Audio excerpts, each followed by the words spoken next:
أعوذ بالله من الشيطان الرجيم. بسم الله الرحمن الرحيم. طاسيم تلك آيات الكتاب المبين. صدق الله العظيم.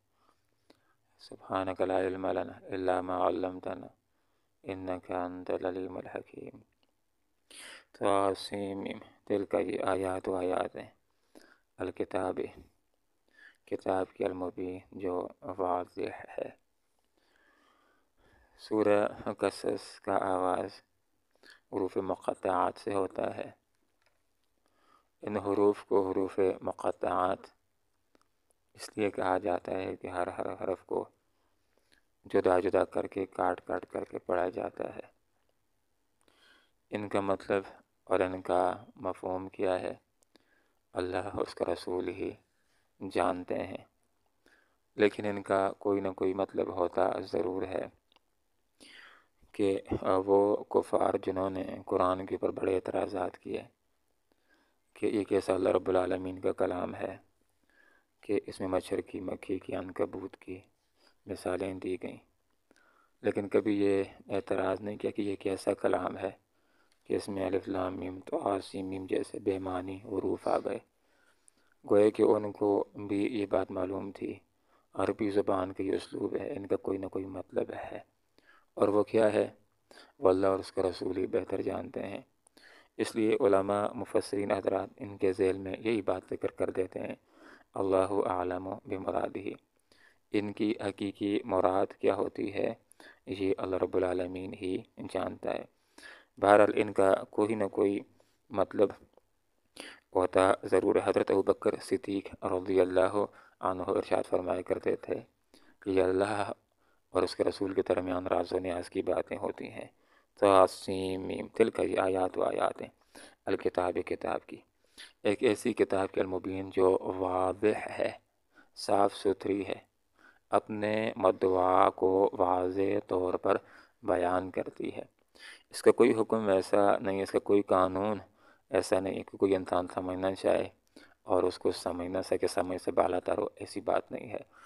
قرآن مجید عظیم الشان کو لقد یسرنا القرآن للذکر، کہ ہم نے قرآن کو سمجھنے کے لیے، نصیحت حاصل کرنے کے لیے آسان کر دیا ہے کوئی کہ جو نصیحت حاصل کرے؟ تو ایک تو اللہ رب العالمین نے اس کو سمجھنے کے لیے آسان بھی کیا ہے، جو سمجھنا چاہے سمجھ سکتا ہے، اور دوسری بات یہ کہ اس کا ہر رسول ضابطہ ایسا ہے کہ اگر کوئی انسان عمل کرنا چاہے تو عمل ضرور کر سکتا ہے۔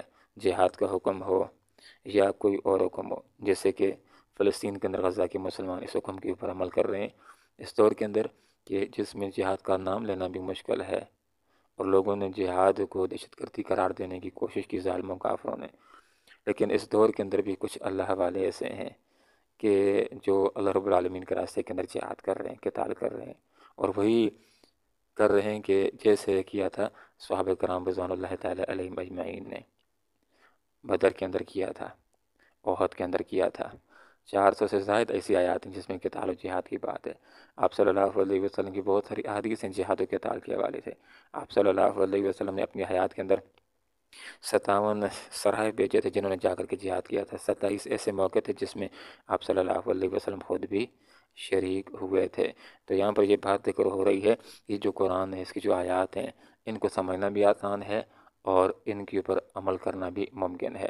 ایک انسان کی جو سمجھتا ہے کہ 5 نمازیں نعوذ باللہ سے آتے ہیں، 3 2 ہوتی ہیں تو میں پڑھ لیتا، تو حقیقت کے اندر خود کمزوری کا شکار ہے۔ وگرنہ کتنے لوگ ہیں 5 فرض کے ساتھ وہ تہجد بھی پڑھتے ہیں، اشراق بھی پڑھتے ہیں، اوابین بھی پڑھتے ہیں، اور بھی نوافل ادا کرتے ہیں، اور اس بات کو ثابت کرتے ہیں کہ یہ جو اللہ رب العالمین نے 24 گھنٹے کے اندر 5 نمازیں فرض کی، یہ نصاب تو تھوڑا ہے۔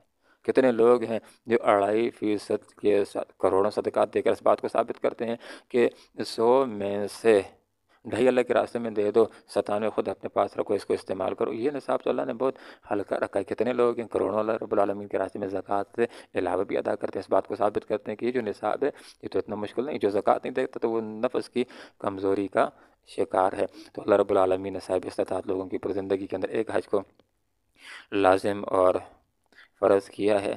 کتنے لوگ ایسے ہیں انہوں نے حج کر لیا ہے، فرض حج کر لے، پھر بھی ہر سال وہ عمروں کو بھی جاتے ہیں، حجوں کو بھی جاتے ہیں، نفلی حج پھر ہر سال کرتے ہیں، اس بات کو ثابت کرتے ہیں کہ زندگی میں ایک حج جو اللہ نے رکھ دی، کوئی اتنا گران کام تو نہیں، مشکل نہیں، جو کرنا چاہے تو آسانی کے ساتھ وہ اس حکم کے اوپر عمل کر سکتا ہے۔ پورے سال کے اندر اللہ تعالیٰ نے جو نصاب رکھا ہے روزوں کا صرف 30 ہیں، لیکن جو نفس کی کمزوری کے شکار وہ نہیں رکھتے ہیں، ان کے لیے بڑا مشکل ہے، یہ حکم بڑا ہی ان کو گران لگتا ہے۔ لیکن کتنے لوگ ایسے ہیں کہ جو 30 فرض روزوں کے ساتھ ہر سوموار کو نفلی روزہ رکھتے ہیں، جمعرات کو رکھتے ہیں، ایام بیس کے روزے رکھتے ہیں، عاشورہ کے روزے رکھتے ہیں، ایک دن روزہ رکھتے ہیں، ایک دن کھوجا کرتے ہیں، ایک دن روزہ رکھتے ہیں، ایک دن نہیں رکھتے، اس طرح وہ نفلی روزے رکھ کر کے اس بات کو ثابت کرتے ہیں کہ یہ جو سال کے اندر 30 روزوں کا نصاب اللہ نے رکھا ہے یہ تو کوئی مشکل نہیں ہے۔ تو یہ آیت ہمیں یہ بات سمجھاتی ہے کہ قرآن و حدیث کا سمجھنا آسان بھی جو سمجھنا چاہے۔ دوسری بات یہ کہ عمل کرنا ممکن بھی ہے، آسان بھی ہے۔ مطلب ہم پڑھتے ہیں علیہ تمہاری اوپر من نبأ، کیا پڑھتے ہیں؟ خبر پڑھتے ہیں موسیٰ علیہ السلام کی اور فرعون کی، بالحق کے ٹھیک ٹھیک۔ تو یہ آپ صلی اللہ علیہ وسلم جو صدیوں پہلے کا قصہ لوگوں کے سامنے بیان کریں گے، تو یہ آپ صلی اللہ علیہ وسلم کی سچی رسالت کی ایک دلیل بھی ہے کہ کس نے آپ کو یہ سچی خبریں صدیوں سال پہلے کی سنا دی ہیں، بتلا دی ہیں، یہ اللہ رب العالمین نے بتلائی ہیں۔ کس ذریعے سے بتلائی ہیں؟ وحی کے ذریعے سے۔ تو جس کی پر وحی آتی ہے وہ کون ہوتا ہے؟ وہ رسول ہوتا ہے۔ تو اس میں آپ صلی اللہ علیہ وسلم کی رسالت کے برحق ہونے کی دلیل بھی ہے۔ نتلو ہم پڑھتے ہیں علیہ تمہاری پر، کیا پڑھتے ہیں؟ خبر موسیٰ علیہ السلام اور فرعون کے حالات و واقعات میں سے کچھ کا تذکرہ آپ کے سامنے کرتے ہیں، اور یہ تذکرہ کیا ہوگا؟ بالکل بالحق ٹھیک ٹھیک ہوگا، ایسی تاریخ بیان کی جائے گی کہ اس میں کوئی فرق تلاش نہیں کر سکے گا کہ نعوذ باللہ یہ والی بات جو ہے وہ درست نہیں، بالکل تاریخ بیان ہوگی، ان کا قصہ بیان ہوگا، ان کے واقعات بیان ہوں گے، بالکل حق ہوگا، بالکل ٹھیک ہوگا، لقوم ان لوگوں کے لیے جو ماننا چاہیں، جو سمجھنا چاہیں، اہل ایمان کے لیے۔ تو اہل ایمان کے لیے حضرت موسیٰ علیہ السلام کے قصے میں اور فرعون کے قصے کے اندر بہت بڑی عبرتیں ہیں کہ دیکھو اے مسلمانوں، اے صحابہ کرام جس طرح دین کے کام کر رہے ہو، تمہارے راستے کے اندر ابو جہلوں کی طرف سے، گلابوں کی طرف سے آزمائشیں آتی تو کوئی نئی بات نہیں۔ ذرا دیکھو تو حضرت موسیٰ علیہ السلام کے ساتھ جو ساتھی تھے بنی اسرائیلی برحق مسلمان، ان کو کیا فرعونیوں کی طرف سے آزمائشیں نہیں تھیں؟ اور قبطیوں کافروں کی طرف سے آزمائشیں نہیں تھیں؟ ان کے تو بچوں کو مارتے تھے، بچیوں کو زندہ چھوڑ دیا کرتے تھے کہ یہ بڑی ہوں گی ہماری خدمت کریں گی، ان کے اوپر ٹیکس وغیرہ لگاتے تھے، ایسے قوانین بناتے تھے کہ جو قبطی لوگ ہیں ان کو ترقی ہو، اور جو لوگ کمزور ہیں بنی اسرائیلی ان کے لیے اور مشکلات پیدا ہوں۔ تو جو لوگ ہیں بنی اسرائیلی ان کے لیے ایسے قوانین بناتے تھے کہ بس ان کے ساتھ ظلم ہو، ان کے ساتھ زیادتی ہو۔ جیسے کہ اب دیکھیں پاکستان کے اندر بھی قانون بنایا کہ 26ویں آئینی ترمیم یہ بل پاس ہوا، جس کے اندر اعلیٰ عدلیہ کو ارکان اسمبلی کے ماتحت کر دیا گیا ہے۔ تو فرعون جو ظالم تھا وہ جو قوانین بناتا تھا تو وہ جو قبطی اس کی نسل کے لوگ ہوتے تھے تو ان کی ترقی ہوتی تھی، لیکن جو بنی اسرائیلی تھے وہ غلام سے غلام بنتے چلے جا رہے تھے۔ جتنے قوانین یہ بناتے ہیں اپنی تنظیم کو پختہ کرنے کے لیے، اپنی جو ان کے کیس ہیں ان کو معاف کرانے کے لیے، اور اپنے آپ کو پختہ کرنے کے لیے، حالیہ کے قانون تو ایسے بنانے چاہیے کہ جس کے اندر یہ بات ہو کہ فوری سود کا خاتمہ ہوگا، رشوت کا خاتمہ ہوگا، کو ایجوکیشن ختم ہوگی، بے پردگی ختم ہوگی، اور ایسے قوانین بننے چاہیے کہ جس کے اندر عام انسان کی زندگی آسان ہو سکے۔ اتنی ارزاں نہ رکھو کہ ایک آدمی جو مزدور ہے وہ مزدوری سے اپنا جو گھر کا خرچ ہے وہ بھی چلا سکے، اور پھر اس کے پاس اتنے پیسے بھی بچیں کہ اپنی جائز خواہشات تو پورا کر سکے، عمرے کو جا سکے، حج کو جا سکے، اس کی جو مزدوری ہے محنت کی اس کے اوپر اتنا اس کو دیا جائے کہ اپنا گھر کا خرچ بھی وہ چلا سکے۔ لیکن جتنے قوانین بناتے ہیں تو یہ قوانین بڑوں کو فائدہ دیتے ہیں، نہ اسلام کے حق میں ہیں اور نہ عام انسان کی زندگی کو آسان بنانے کے لیے ہیں۔ تو اب دیکھیں اس وقت جو فرعون تھا وہ جو قوانین بناتا تھا تو وہ صرف فائدہ حاصل ہوتا تھا تو قبطیوں کا حاصل ہوتا تھا، لیکن جو بنی اسرائیل کے لوگ تھے تو ان کے لیے جو قانون بنتا تھا، کیا قانون بنتا ہے کہ بس ان کا جو بھی بچہ پیدا ہو نا وہ زندہ نہ ہونے پائے، اس کو بس موت کے گھاٹ اتار دینا ہے۔